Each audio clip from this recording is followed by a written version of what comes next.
Salutare tuturor, cu voi este Pirotehnic și astăzi filmăm compilația de 1 decembrie, prima compilație pe acest canal, una mai mică. Avem așa un Thunder Flower, Doom Boom 5,5G, Doom Boom 2G+, Mini Doom Boom, Micro Doom Boom, Doom Boom Nano, Piccolo și Dragon X. Și va urma unul mai mare probabil de Moș Nicolae, de Sfântul Nicolae sau un pic mai încolo. Și hai să dăm drumul. Așa, începem cu Dragon X-ul.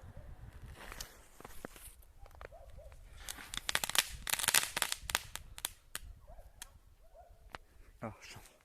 2 Doom Boom Nano.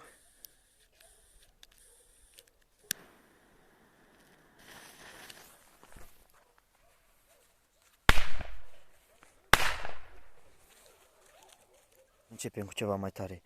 Un Doom Boom Nano.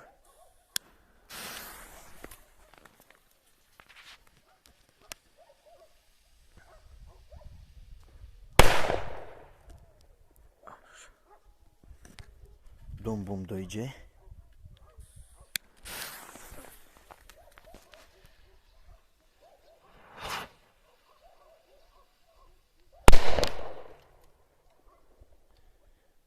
Și Doom Boom 5G.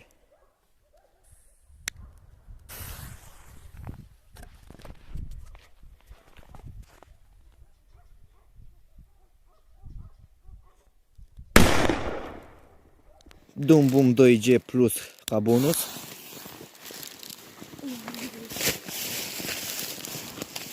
Ia ce flamă face. Thunder Flower.